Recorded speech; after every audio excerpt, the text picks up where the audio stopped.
Bismillahirrahmanirrahim. Kemudian yang tidak kalah pentingnya, penyebab hilangnya keberkahan daripada ilmu yang telah kita pelajari adalah kurangnya adab di dalam menuntut ilmu. Ini paling penting. Ini termasuk perkara-perkara penting yang harus diperhatikan oleh para penuntut ilmu. Ketika dia hadir di majlis ataupun tidak hadir di majlis, harus memperhatikan tentang adab-adab tersebut. Dan di antara bentuk kurang adabnya seseorang di dalam menuntut ilmu, yakni suka terlambat datang ke majlis. Nah, tunggu dahulu datang ustadznya, sudah ceramah 5 menit, baru kemudian tancap motornya pergi ke majlis. Ya, tanpa alasan yang syar'i, dia kurang ada semangatnya untuk hadir lebih dahulu. Ini salah satu sebab kurangnya keberkahan. Yakni datang terlambat di dalam majlis. Ya, termasuk juga daripada kurangnya adab seseorang adalah ketika ada uzur. Ini khususnya di dalam kajian-kajian khususnya, dia tidak minta izin kepada ustadznya. Khususnya ikhwan-ikhwan yang sudah rajin, rutin, ketika berhalangan, maka alangkah baiknya jika dia minta izin kepada ustadznya, atau dia minta izin kepada salah satu pengurusnya. Karena walaupun kita bukan orang yang terikat sebagai santri misalkan, tapi kita ini adalah terikat di dalam menuntut ilmu syar'i. Karena idealnya, karena hakikatnya kita semua ini santri, ya, walaupun tidak mondok, ya, walaupun tidak berpondok pesantren, kita ini semua santri, santri yang hadir di kajian. Kami teringat dahulu syekh kami, hafizahullah taala, Syekh Muhammad Al-Imam, ketika ada yang tidak hadir, senantiasa beliau tanya, aina fulan bin fulan, aina fulan bin fulan, aina fulan bin fulan. Ditanya. Karena ketidakhadiran seseorang itu, ketidakhadiran seorang penuntut ilmu tersebut harus beralasan dengan alasan-alasan yang syar'i. Ketika dia tidak ada, harus jelas dia minta izin kepada pengajarnya. Karena kita sudah berkomitmen untuk belajar ilmu syar'i, maka hargailah para pengajar yang duduk di depan antum semua mengajarkan antum.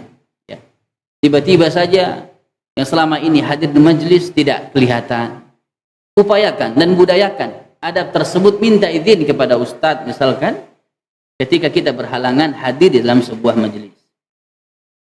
Barakallahu fikum ikhwati fillah, azani Allah wa iyyakum. Ini adalah bentuk-bentuk adab yang harus dimiliki oleh seorang penuntut ilmu, meminta izin. Demikian juga di antara adab-adab yang harus diperhatikan, ya, atau di antara kurang adabnya seorang penuntut ilmu di dalam majlis ilmunya, terkadang kita, apalagi saat ini banyak semua pegang gadget, pegang HP, sibuk dengan gadgetnya, ya, sibuk dengan gadgetnya. Kemudian ada yang beralasan, saya pegang gadget untuk menulis, ya kan? Karena kita tidak bawa buku tulis.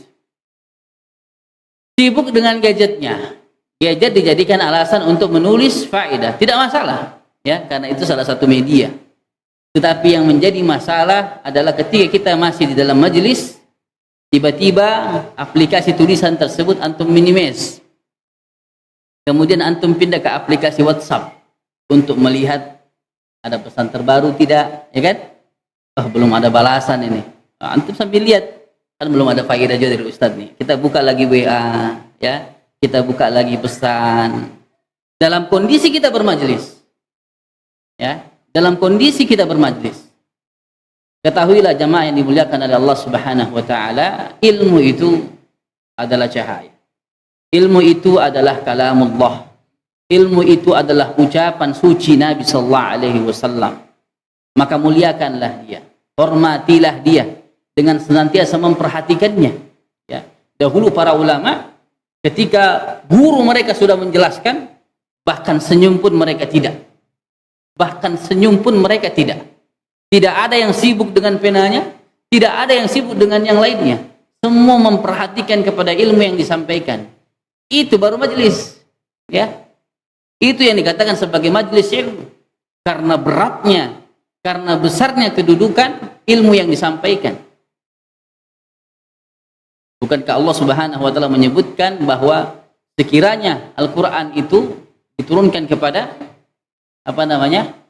kepada gunung, niscaya dia tidak akan sanggup untuk memikulnya. Menunjukkan besarnya kedudukan ilmu tersebut. Maka sudah sepantasnya kita memperhatikan tentang adab ini ketika di dalam bermajlis, ya, tidak menyibukkan diri dengan perkara-perkara di luar aktivitas menuntut ilmu.